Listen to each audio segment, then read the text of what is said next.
You're watching HCAM TV.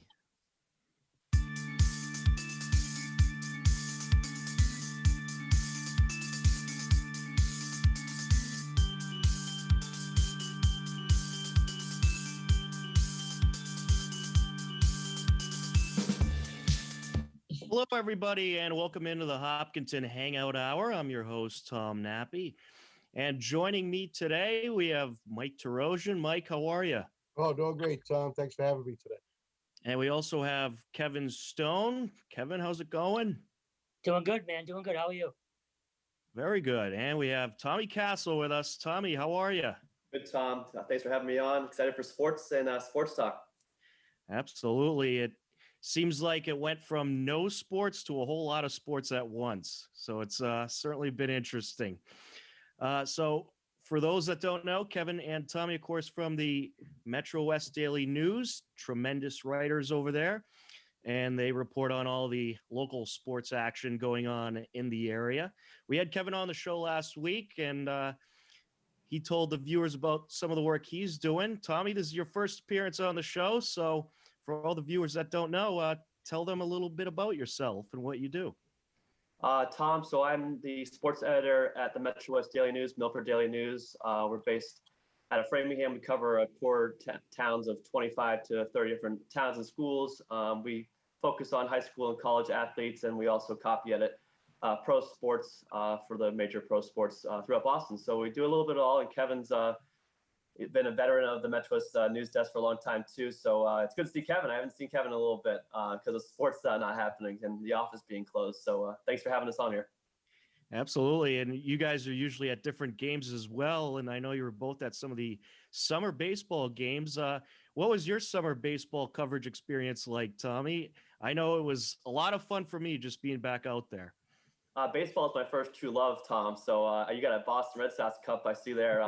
But it was just great smelling the fresh grass, seeing some painted white lines and chalk, and umpires bickering with the benches and hearing the noises of baseball. But we also had some good baseball around the area. You know, I see you guys at a bunch of Hopkinton Senior Babe Ruth or Ashland Sevens Legion games or Massachusetts Independent Baseball League games, and they won a state championship. So it was fun to see baseball happen again, especially since we had no spring season.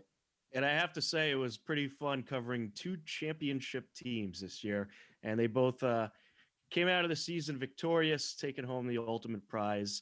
But I have to say that Massachusetts Independent Baseball League, what a job they did. The competition in that league was tremendous.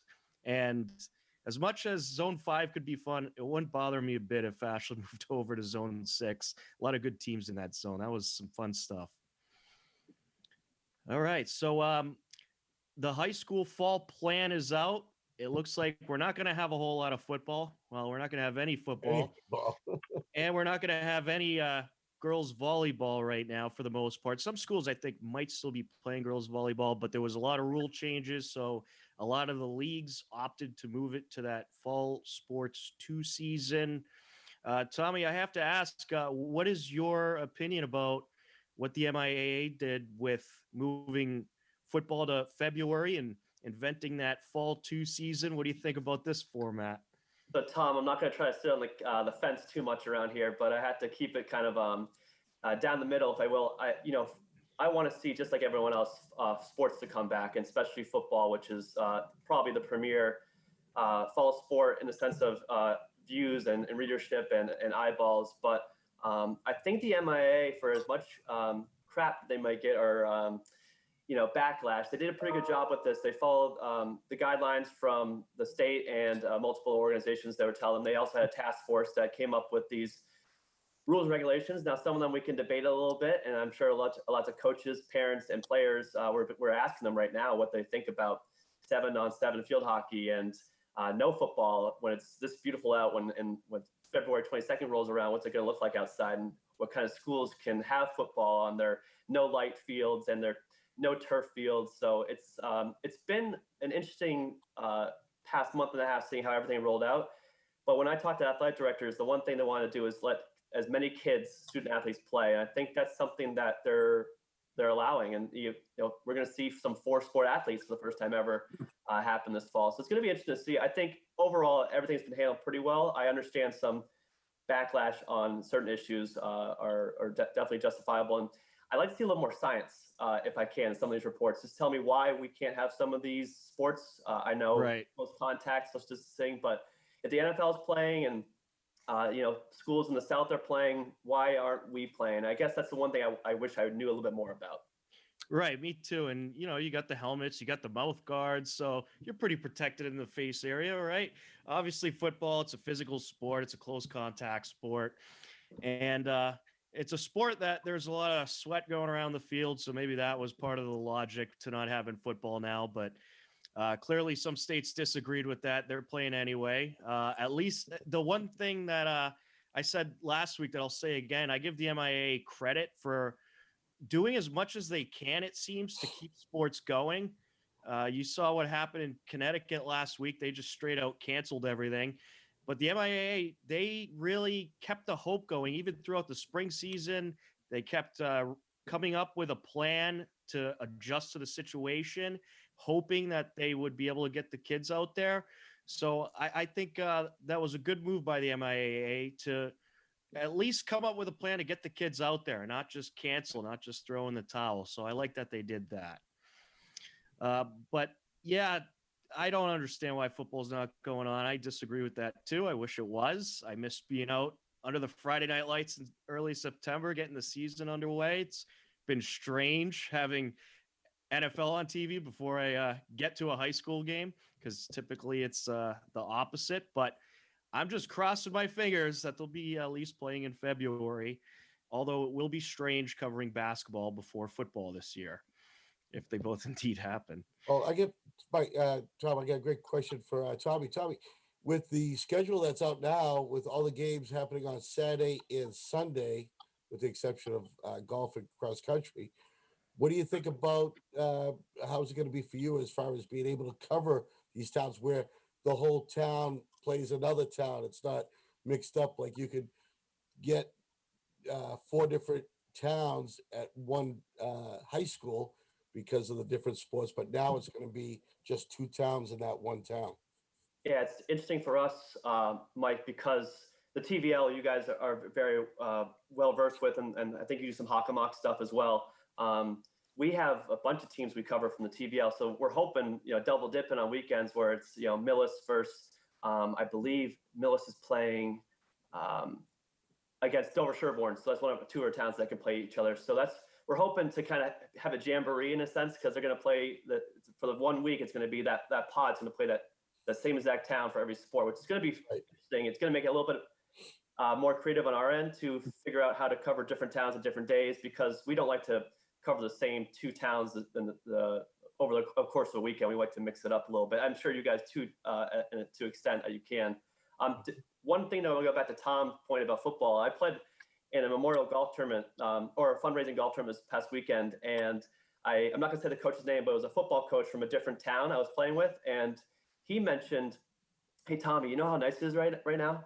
And I said, "Oh yeah, it's really nice out." And to go back to the point of football not being played, and I think that football could have been played possibly because soccer 11v11 is being played right now, and field hockey 7v7. So he said, "I don't think it's going to look like this in February." And I said, I agree with you, and that's why I think it's a little interesting. I get Right. girls volleyball not being played, or even cheerleading or unified basketball because indoors, but football, I don't know why they didn't try, even modify it. But it's interesting to see with fall too. But yeah, so it's going to be interesting with the schedule for the weekends.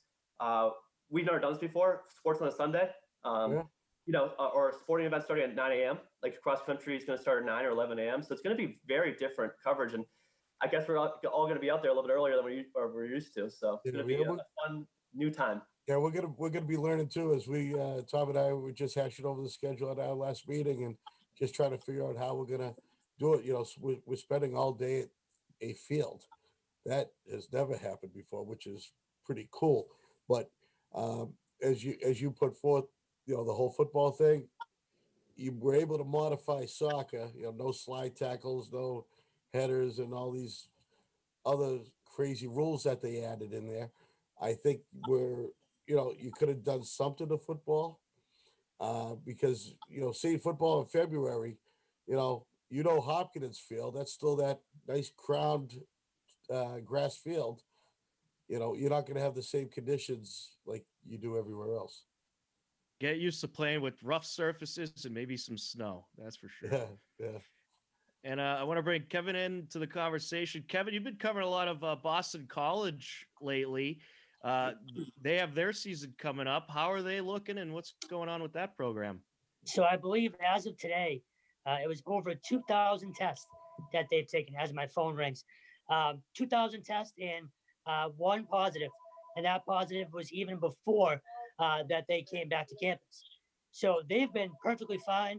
I know other college campuses, they've had their problems, and BC has had their problems. The swim team recently just had an outbreak. But in terms of their program, they've been locked down. They've been doing it right. And they're getting on a plane, I believe, tomorrow or Friday to go to Duke. So they're all set and they're ready to go. So, and as you saw, the Big Ten today, they also said that they're coming back now as well. So the question about football around here, Tommy said it a lot nicer than I would put it.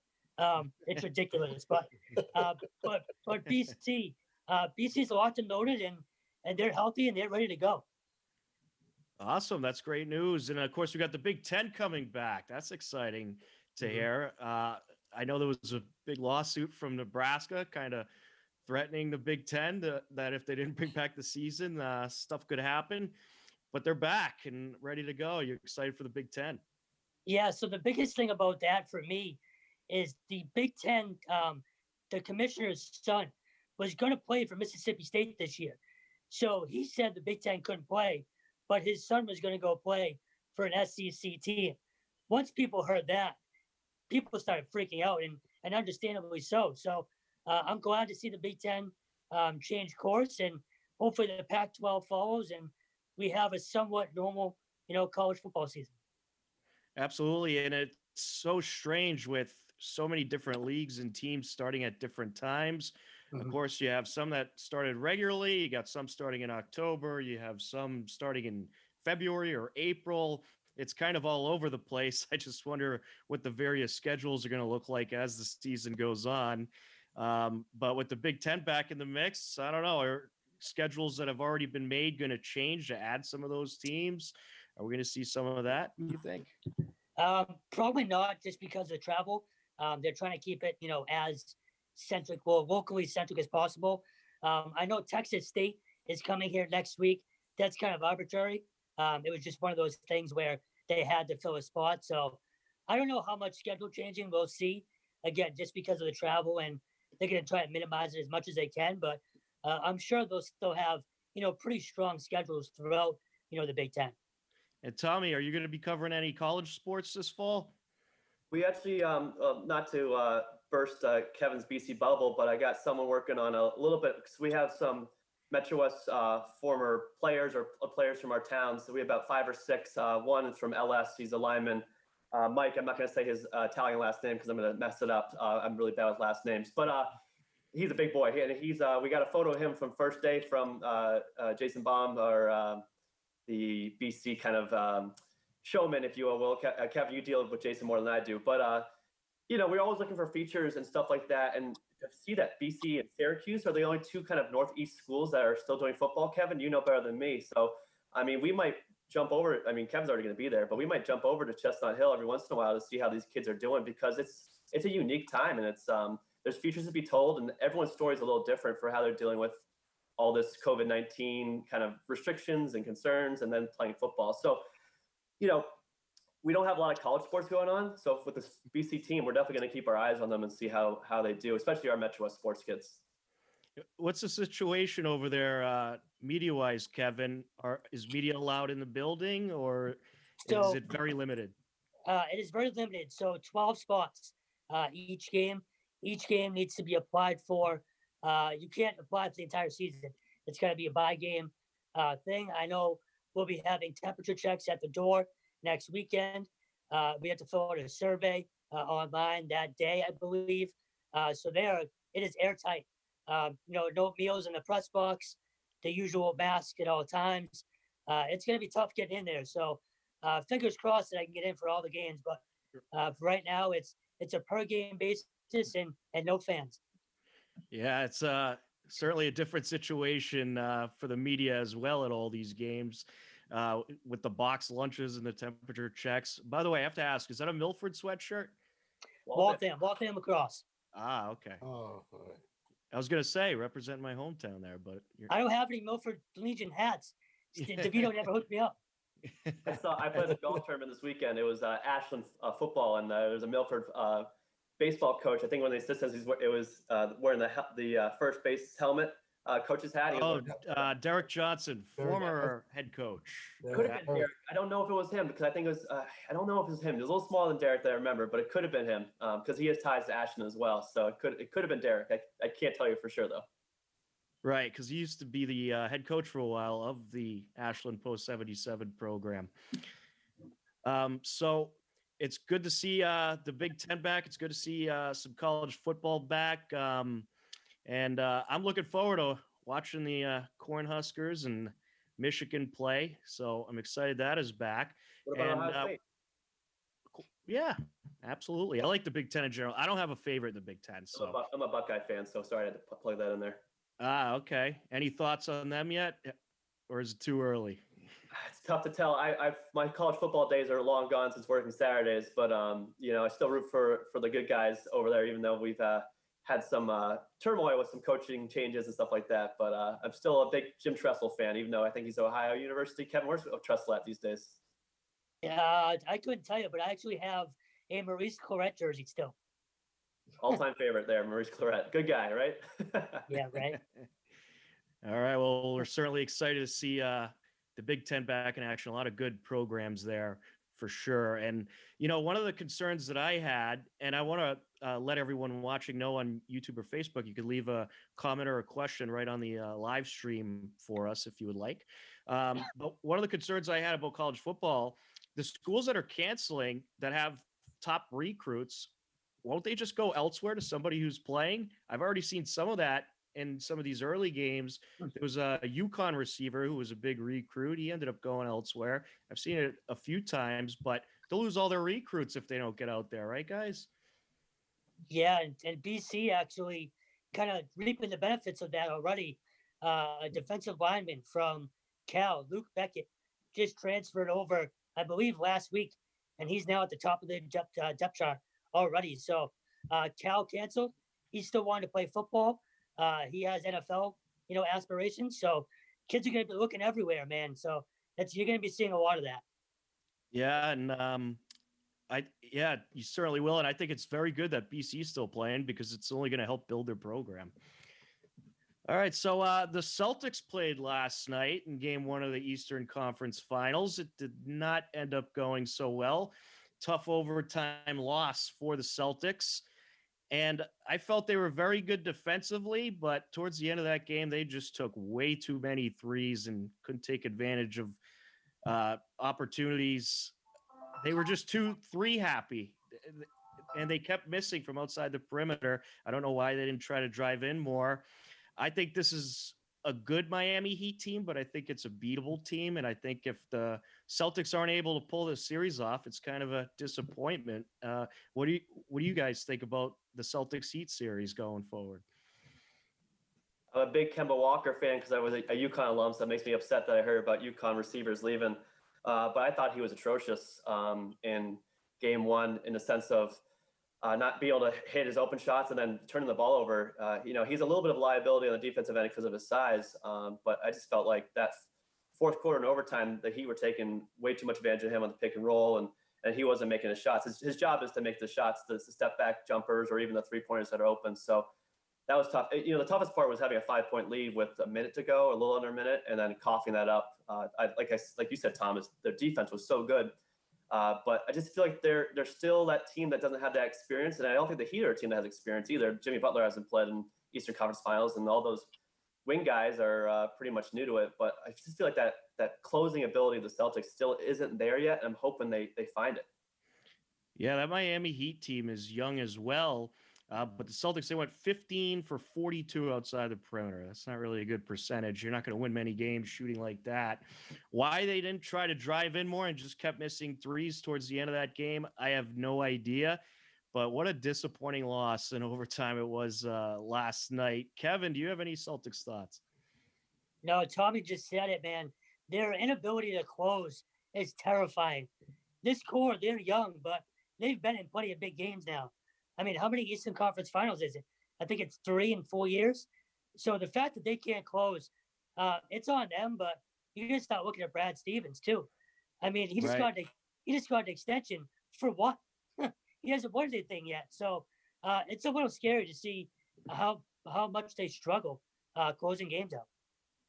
Yeah, it certainly is. And it seems like they'll always get a big lead early on in the game, maybe even early in the third quarter, mid third quarter. And then they'll just miss a whole lot of shots and give that lead right back. And I feel they've had so many games that were close that just shouldn't have been close.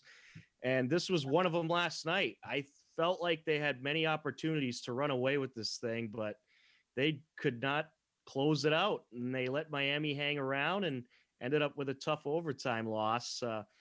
Tatum had 30 points. Marcus Smart had 26. The point totals look good, but there was a lot of missed threes. And I felt like that was a big factor last night. Mike, did you catch any of the game last night? I did not. I was at work. I was afraid, and I did not catch the game. Just the recaps and so forth. And you know what? You got to hand it to this Miami team. Miami is very strong, even though they're young. They're strong. And just like every Miami team that any Boston team faces, I always worry, and especially in the postseason. All right. Well, the Celtics next play tomorrow night, game 2. They'll look to get back in the win column. So we shall see what happens. And Mike, we're going to be covering some sports this fall. I want you to tell the people what we'll be covering. Yeah, just a little bit. I mean, it's nice. Everything will be on the weekends. Everything's going to be during the day. So I'm hoping that Triple E is not going to come down and haunt us like it did last year. It's not as hot this fall, so I'm optimistic. I think we're going to be. I think everything's going to be great. But we start off by covering the sports on Saturday, October 10th. We'll be out on the field hockey field, and we will be covering both JV and varsity for field hockey and boys and girls soccer. The main reason for that is the parents aren't allowed to come to the games. No fans. We'll see what we see when we're actually at the games. But like you were supposed to have all the fans at the senior Ruth games, and here we are doing the games. Tom, next thing you know, we got 20 people around us. It's like, what are you doing here? Well, hey, media can go to the games. So if there's any parents that think they would make good announcers or cameramen. Well, that's it. Well, here's the thing: we should be able to get a field hockey announcer, because there's going to be some mom or dad that knows the game that wants to be there. And here's your ticket. Here's your golden ticket into these games. So we start off Saturday, October 10th at 8:45 in the morning with a field hockey game. Medway is coming to town. So we'll have JV, the varsity field hockey, followed by varsity and JV girls soccer, all against Medway on Saturday. And then on Sunday, 4 games for that day. You got JV and varsity field hockey and JV and varsity soccer. Yeah, girls soccer. And then on Sunday, we have the boys soccer, both varsity and JV. And the great news about that is we will be live streaming that to YouTube. So you don't have to be there. It's great, guys. There you go, Kevin and Tommy. You can't make it to the game, just open up your phone and take a look, see what's going on. And we are going to try to have announcers. We will. We did ask for rosters. Normally, the sub-varsities on the outdoor don't carry any kind of rosters. Usually, it's the parents will make up the rosters to find the kids. But we've asked the ADs to provide them so we can give some kind of coverage to help these parents out that can't make it to the games now because they're not allowed. Yeah, Tommy, one of the things we've been talking about is how important media coverage is going to be for these high school games. A lot of them not allowing any fans. And I'm sure you guys feel the same way, that although your coverage is already important, a lot of people read it, people love it, but it's even more important now, don't you think? Yes, there's a couple interesting things I want to go off what Mike said there. So off your question, Tom, the TVL is not letting fans in. the DCL, Dual County League, was one of the leagues we cover, they're giving lanyards to kids. So each student will get one lanyard, and they can give that to grandma, grandpa, their sister, parents, best friend. So they allowed one person. That's what I've heard so far for the DCL. But TVL has selected no fans. So I've heard from a Holliston parent wondering, well, why can't, like, I've worked my whole life, helping the soccer player get to the spot, and now their senior year, their junior year, I can't watch them play. And so I get that. And you guys provide a great coverage for those fans in Hopkinton and around the area. And even so, let's say Medway, that first weekend you guys do, so Medway parents can find their students. But I had a Wayland parent tell me, well, I can keep a scorebook, so I'm gonna ask the coach if I can keep the scorebook. So there's going to be a little creativity, I think, with some families. For us as media, I mean, I'm making sure we got our X's and O's and crossing our T's and dotting our I's for, Kevin and myself to go cover stuff and what kind of credentials we need. So I've been talking just like you guys to athletic directors and the MIAA about what we can and can't do. But, we're the media. We are allowed to, news is allowed to cover anything. So I don't foresee any restrictions, but I foresee some extended conversation communications with different athletic directors and leagues. So it's going to be interesting, but I think you're right, Tom. What we're providing is a necessity nowadays for those TVL parents and fans and students that can't watch their friends or their family participate in sports. Tommy, one of the things that I see that's going to be difficult for you and Kevin is going to be the post-game interviews with coaches and kids. I can see them blocking those out altogether, which does make sense. Again, overall, and like you said earlier, well, I helped develop this kid play soccer the whole life. Why can't I go to these games? It's like, well, you go to these games. We're trying to keep the kids safe, trying to get the sickness down so we can all return to normal life. But what's going to happen is all of a sudden you're not going to have games anymore because the numbers start going up because people are going. And I'm sorry, you mentioned earlier Dover Sherburne. Just had a big party in Dover. What's going to be the outcome of that? What's going to happen with the Lancers with their sports program when half the sports teams were at that party that was only supposed to have 10 girls at? Right. They're pushed back 2 weeks, at least Lincoln Sudbury did. I haven't heard yet or seen a schedule yet from Dover Sherborne, but I don't know if they're pushing back 2 weeks to give that grace period. Creativity to come out from some of these parents, and who's going to be in the parking lot trying to watch with binoculars in the car? Who's putting on the Bobby Valentine fake mustache and sunglass glass thing? Like, what kind of things are we going to see that?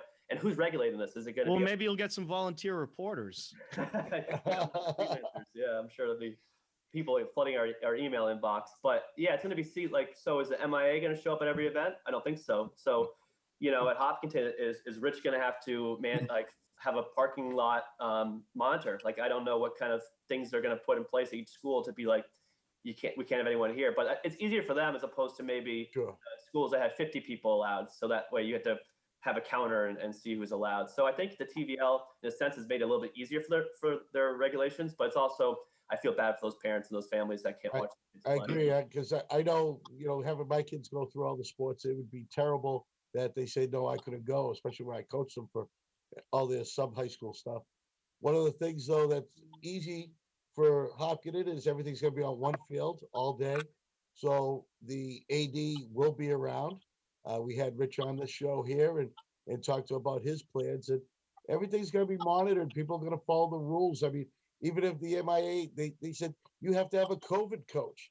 You got one coach just responsible about the COVID stuff, whether it's sanitizers, whether it's temperatures or whatever.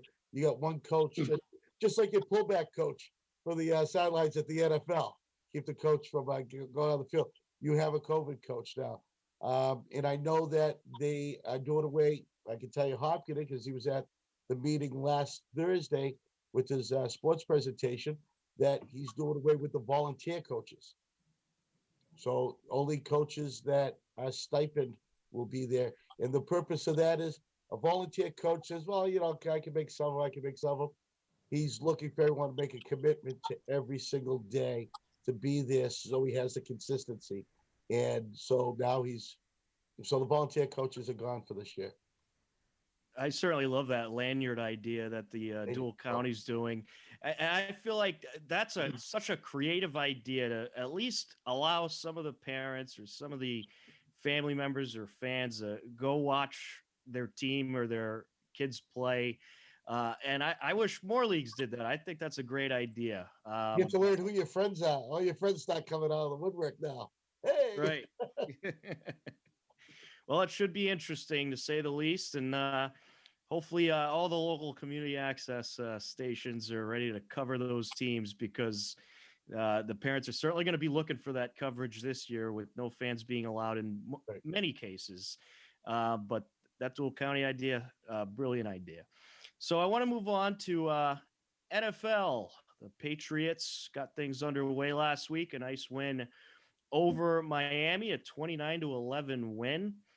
And I was told that was only the fourth 29-11 game in NFL history. So that was an interesting stat. But I thought Cam Newton looked great in his Patriots debut. And I'm sure it was a lot more running than Patriots fans are used to by a quarterback. But I don't think he could run like that all season, every single game, because he'll take an absolute beating and have injury problems like he has in the past. But I loved how the Patriots literally designed plays to allow Cam Newton to do what he's best at and run with the football. And he played well, I thought. Obviously, the biggest mishap was a couple of missed opportunity, a couple penalties by Gilmore, and a missed opportunity. But overall, they look good. But it was Miami, so I take it with a grain of salt. Kevin, what do you think about that Patriots game this past Sunday? Yeah, it's funny. We talked last week and we said, it might look really 2001-ish, and it really did.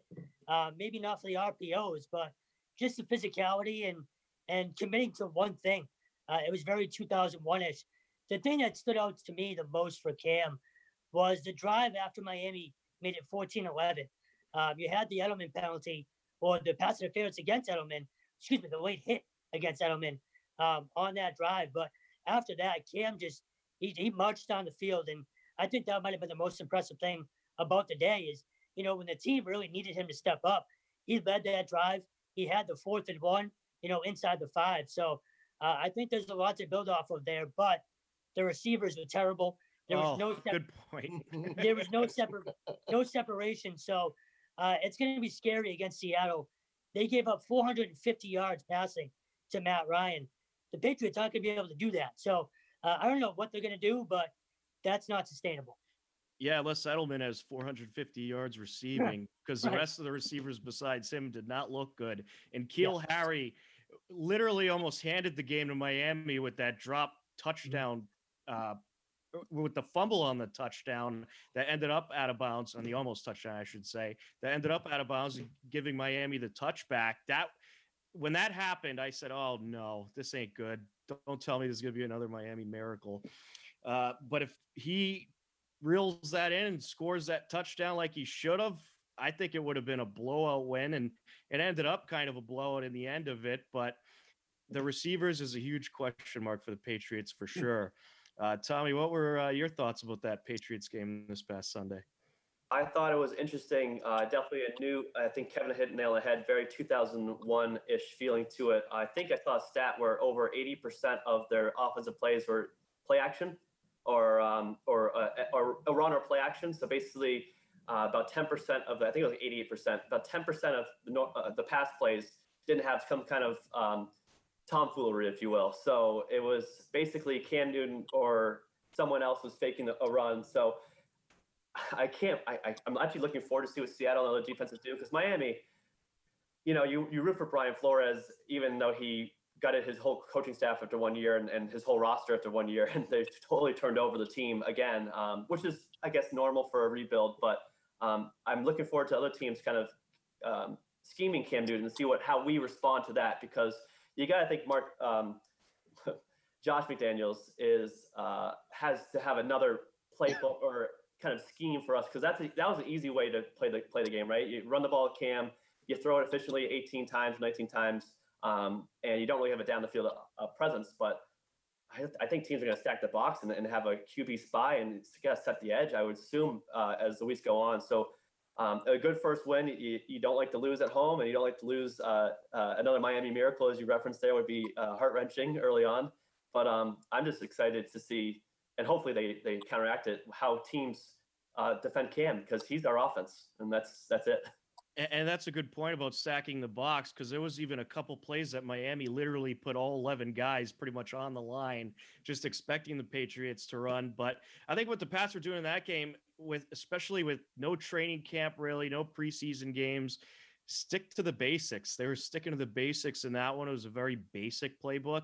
I expect it to open up a whole lot more as the season goes on. But next week's game against Seattle, that is going to be a tough one, because the Seahawks pretty much have the same core offensively. We know what Russell Wilson can do. It's going to be a very tough win. I guess the good thing is you don't have to deal with those loud fans over in Seattle. If you want to call that a good thing, I guess. I do miss seeing fans. Do they have fans in Seattle? Will they? No, No, they're not. but that's huge. That's a lot of people aren't really paying attention to that. When they go to Kansas City and they go to Seattle, that's a huge factor. They now don't have to get used to. So yeah, those two teams are probably better than the Patriots, but their chances are better with no fans. Yeah. Oh, absolutely. It's really a neutral site game with no fans. Yeah. Belichick called it practice. Yeah, Right. Scrimmage. Yeah, you know what? Like I said, everyone loves a Patriots win. It's a first win. I still feel that this was like a preseason game, although you had all the players playing. And so it was almost like your last preseason game when you would see all your stars play the first half, something like that. But one of the big questions I have for all of you is, who wore it better? Come on, who wore this better? Oh boy, Is that amazing? You gotta love his style. You gotta love the style. The guy's amazing. I mean, but that hat, it was just like the Mass Pike. That's all I'm gonna think about now. Is Cam Newton on the Mass Pike? So. he's not wearing a scarf. But that's great. I think we're going to see great things out of him this year. I do believe Patriots do well. I wish the Seattle game was like week 3 or 4 instead of week 2. Right. Like to see a little more gelling. Maybe you have fans by week 4. Who knows? So, so the other big name that is very famous in New England that played Sunday was Tom Brady and his Tampa Bay Buccaneers against the New Orleans Saints. Oh, that's who that was down there? Boy, was it weird seeing him in a Bucs jersey. I felt like I was in a different world. It was just so strange. But Brady threw one very bad interception and one very bad pick six. He didn't look great, but I think he's going to be fine. I mean, he's on a brand new team, a brand new cast, brand new coaches, brand new everything. No fans really. So totally different situation. And you're playing the New Orleans Saints, who is one of the best teams in the NFC. So to have that game week 1, well, that's a pretty rough draw. I'd expect that the Bucs will get a whole lot better. I do think they'll be a serious playoff contender, but that was the 4th game in a row, or it was either the 3rd or 4th game in a row that Brady threw a pick six. What do you guys think going forward for the Bucs? You think it's going to get better, or do you think Brady maybe starting to show his age a little bit? I think you hit the nail on the head. I think the tough draw for a new team, a new quarterback, a new situation is the New Orleans Saints. They will have to play them twice, obviously, in the division. But I'm a big Brady fan. If you tell me who to pick, Brady versus Bill, I'm going to pick Bill. But I also am a big Tom Brady fan, and I think he's going to be fine down there. I found it interesting that Arians was kind of hanging him out to dry a little bit initially, and then it's a little rough for the first game. Yeah, it's like that's your quarterback that you signed for 2 years to help you get to probably save your job or at least get you in the playoffs, and then to kind of throw him under the bus with the Michael Evans interception seemed a little silly to me. Game week 1, but part of me was actually happy to see Tom not do well week 1. I'm going to root for him. The Bucs are going to be my second favorite team, but a little part of me is saying, thank you for losing it. Thank you for not looking good and having the media say, oh, I guess it's not good. And then apparently the Saints trolled him with the music after It Takes Two. They trolled him a little bit with that, with the Brady Belichick, the loud system. And then that's awesome. I don't know. It's just, and then Tom Brady's house is now up for sale. He's living with the Derek Jeter, and they're apparently put on the close to selling that $29 million mansion in Tampa. So Tom's not he's not having a great week.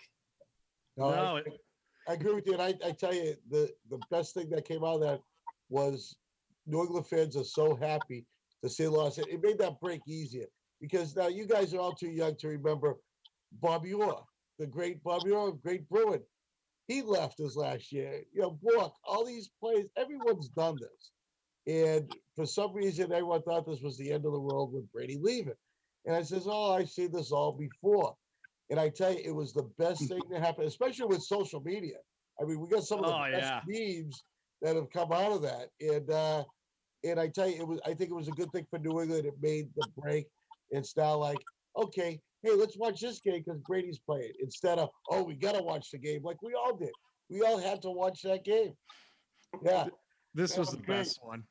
His face is priceless. Oh no, the one with him calling Belichick was better.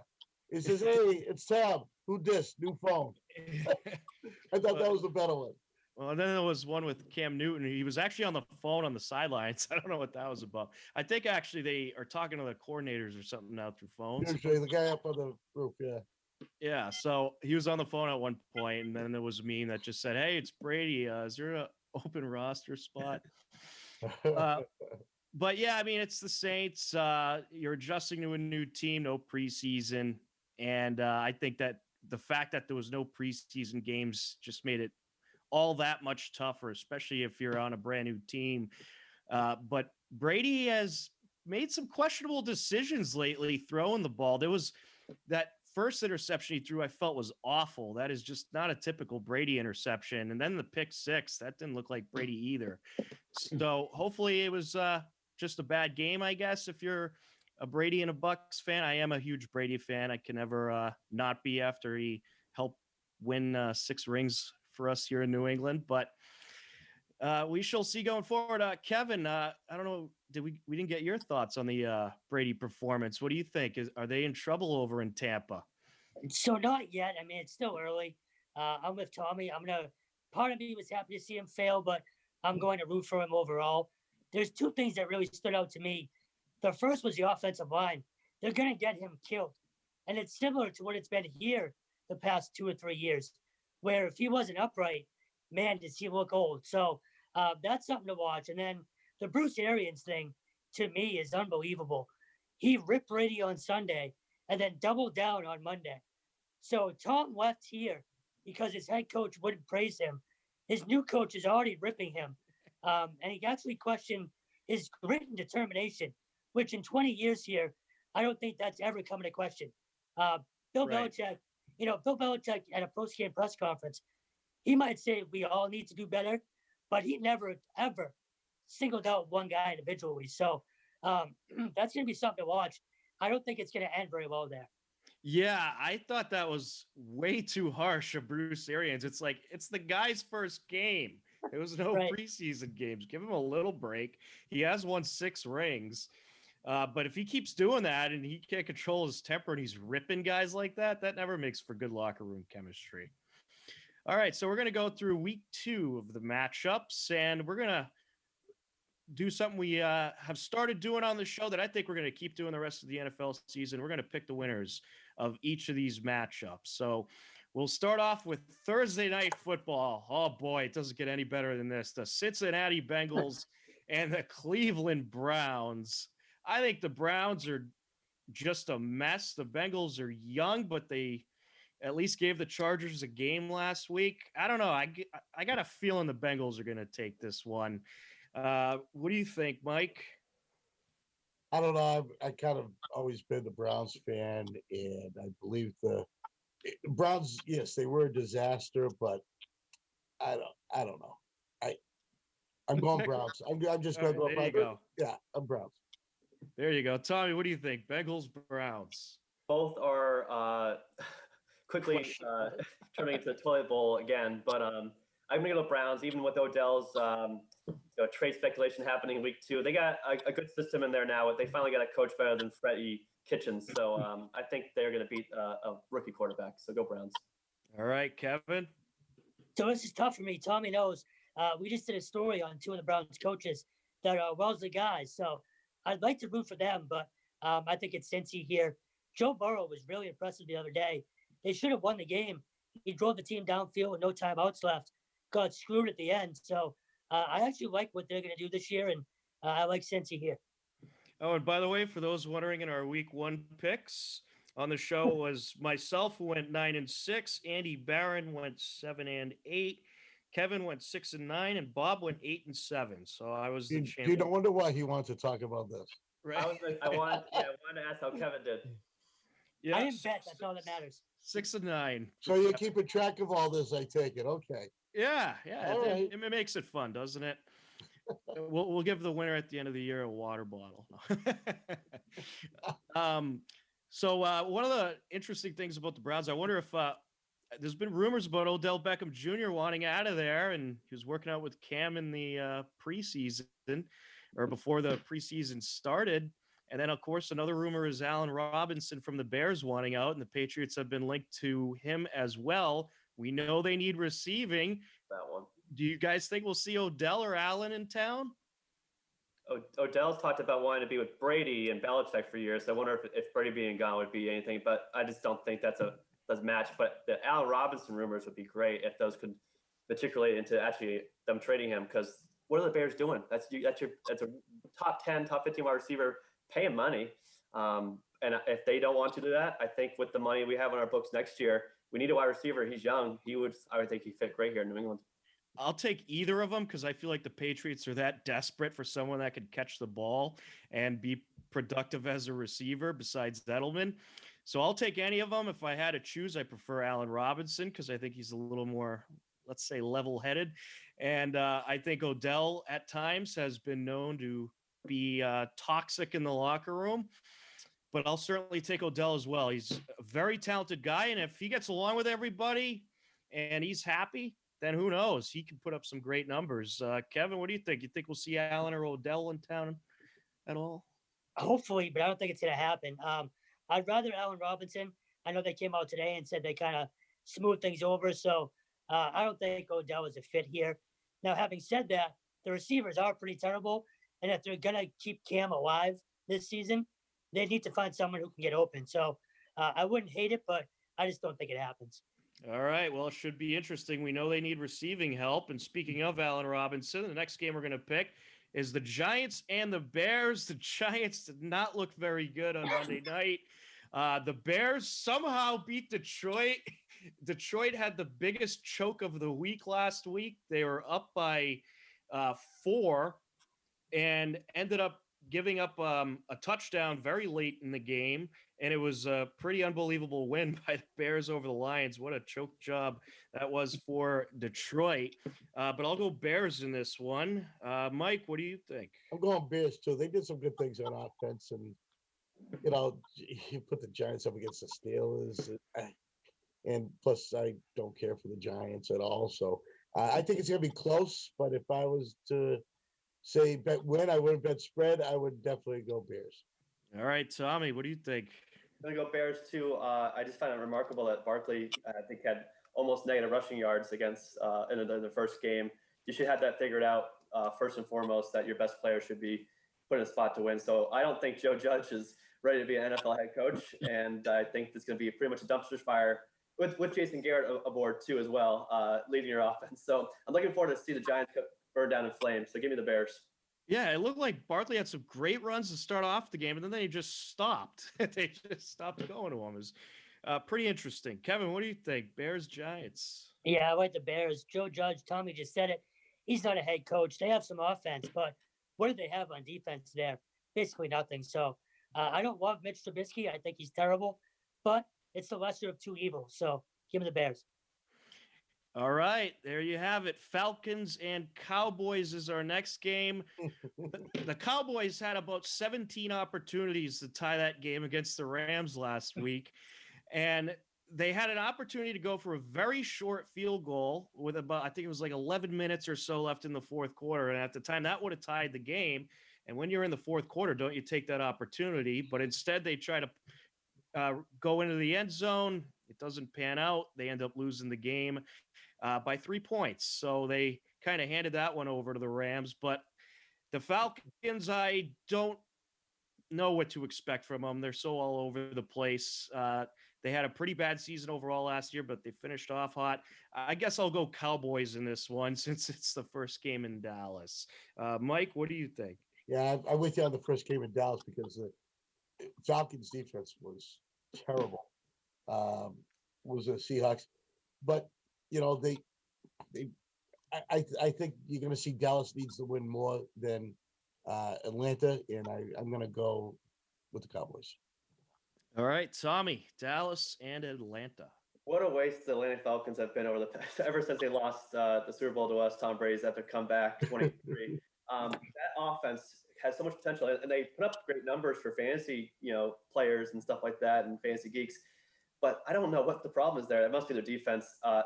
But like Kevin said, the lesser of two evils. The Cowboys hired Mike McCarthy to run that show, and people taking the Cowboys to reach the Super Bowl out of the NFC, I think, is probably the biggest joke. But lesser of two evils, give me the Cowboys in a shootout. All right. Yeah, that's true about Atlanta. They had 3 receivers fantasy-wise put up. They each had 12 receptions, and they each had double-digit points. But pretty amazing. They still lost that game. Kevin, what do you think? Dallas and Atlanta. So ironically enough, Tommy, I have Dallas going to the Super Bowl, but I do think they have way too much talent to be as bad as they looked the other night. I do think McCarthy's a good coach. I think it was just kind of a rough night. So I like Dallas here, and I think they have a good year overall. All right.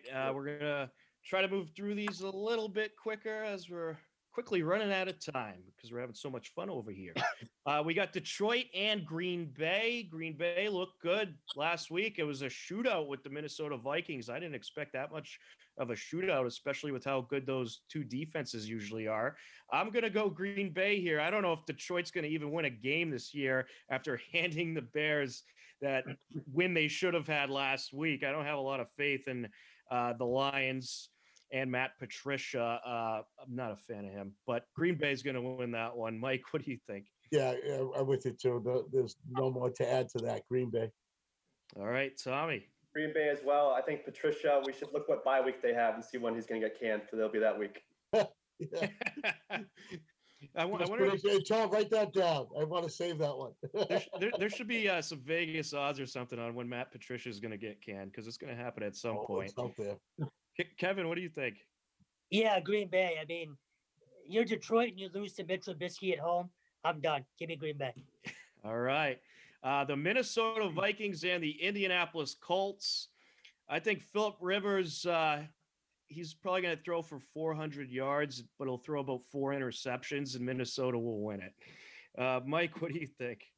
Yeah. I mean, it's not a must-win, but yeah, they both lost, so Colts. All right. Tommy. Go with the Vikings. Phillip Rivers has been over the hill for the past couple of years, and I think the Vikings have a good enough offense to outdo them. Yeah, that Vikings defense is scary too. They're going to give Rivers a hard time. Kevin, what do you think? Yeah, I actually like Indianapolis here just because they're at home. I'm a little bit down on Minnesota after last week, so give me the Colts. I love it. 2 for Minnesota, 2 for Indianapolis. We'll see how it goes. Bills and Dolphins. I'm going Bills here. I think if anyone besides the Patriots wins the AFC East, it'll be this Bills team. I think they have a good defense. They're well coached. If they could just get Josh Allen to play well, which he did play pretty well in week 1, they'll have a lot of success. So I'll go Buffalo. Mike, what do you think? I'm going Buffalo too, even though, Dolphins home open, Buffalo with the impressive home opener. Yeah, Buffalo. All right, Tommy. Do Dolphins fans fill the stands there in Miami for week 1? Or are they still not at capacity of the 17,000 allowed? I'm interested to see that. But Bills are definitely going to win. They have a much better team. Like you said, their defense will shut I mean, if Cam Newton and Edelman can beat the Dolphins, I think Allen and Diggs can beat them as well. Hopefully Diggs will have a good fantasy week this week. I need it. Kevin, what do you think? Yeah, Buffalo. Although I wouldn't be surprised if Miami won this game. It has a weird AFC East early season feel to it, but I do think the Bills end up winning though. All right, 49ers, Jets. I'll keep this one short and sweet. I'll go 49ers. Jets look awful. Mike, what do you think? 49ers, and I ditto. Tommy. 49ers, Darnold's still seeing ghosts. Kevin. Jets. I'm taking the Jets, man. Wow. San Fran is in shambles right now. They have no receiving. Richard Sherman just went on IR. So I wouldn't be surprised if the Jets pull this out. That'd be quite an upset. A lot of people getting eliminated from survivor pools if it goes the Jets' way in that one. Rams and Eagles. The Eagles just choked it away to the Washington football team last week. They were up by 17 in the third quarter, and they couldn't score after that. And they handed the game to Washington. I'm going Rams. Mike, what do you think? Well, I'm going to play with you guys a little bit here, and I'm going to go Eagles. I think they're going to bounce back. All right, Tommy.